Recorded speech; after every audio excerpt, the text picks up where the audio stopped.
ইন্নাল হামদুলিল্লাহ ওয়াসসালাতু ওয়াসসালামু আলা রাসূলিল্লাহ।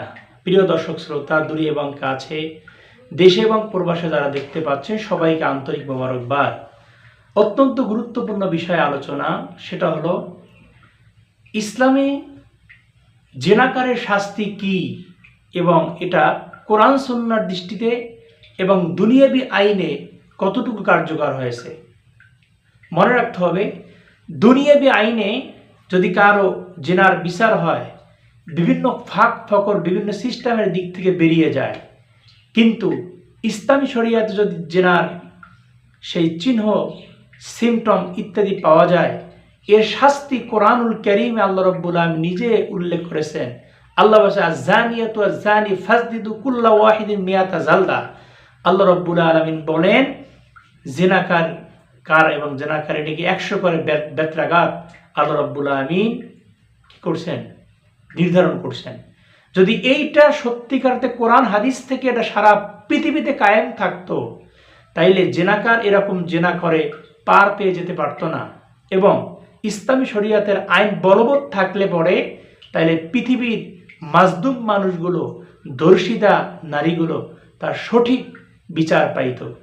আল্লাহ রাব্বুল আলামিনের হাবিব সাল্লাল্লাহু আলাইহি সাল্লাম ১৫০০ বছর আগে উল্লেখ করেছেন যে কোনো মানুষ যদি ইসলামের বিধান লঙ্ঘন করে, জিনা করে, ব্যভিচার করে, চুরি করে, এর শাস্তি কোরআন সুন্নাহ দ্বারা যদি প্রয়োগ করা হয়, তাইলে কোনো চোর চুরি করবে না, ডাকাত ডাকাতি করবে না, জেনাকার জেনা করবে না।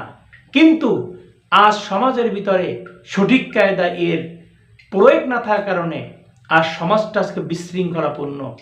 আজকে 5 বছর 7 বছরের কিশোরীরা আজকে ধর্ষণের পরে মৃত্যুর মুখে পতিত হচ্ছে। এরপরে দেখা যায় বিভিন্ন জায়গায় মানুষের লাশ পাওয়া যাচ্ছে ধর্ষণের পরে। কারণটা কি? কারণ আজ দুনিয়াবি গণতন্ত্রের রুলস, কনস্টিটিউশন, সংবিধান দ্বারা এর সঠিক প্রয়োগ হচ্ছে না, এর সঠিক বিচার হচ্ছে না। এজন্য জেনাকার পার পেয়ে যাচ্ছে, চোর পার পাওয়া যাচ্ছে। আল্লাহ রাব্বুল আলামিন চোরের শাস্তি কোরআনে বলছেন, আস-সারিকু ওয়াস-সারিকাতু ফাকতাউ আইদাহুমা। আল্লাহ রাব্বুল আলামিন চোর এবং চুন্নি, পুরুষ মহিলা হোক, তাদের হাত কেটে দাও।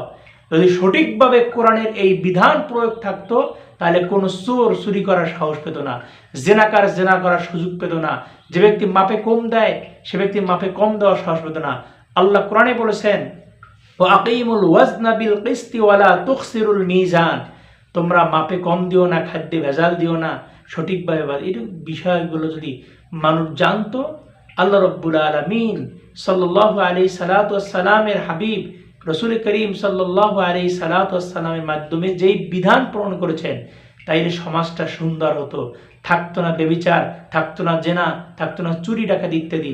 আল্লাহ আমাদের প্রত্যেককেই এই সমাজকে কোরআন সুন্নাহর আলোকে প্রতিষ্ঠা করার মতো আল্লাহ তৌফিক দান করুক। আমিন সুম্মা আমিন। ওয়া আলহামদুলিল্লাহি রাব্বিল আলামিন। আসসালামু আলাইকুম ওয়া রাহমাতুল্লাহ।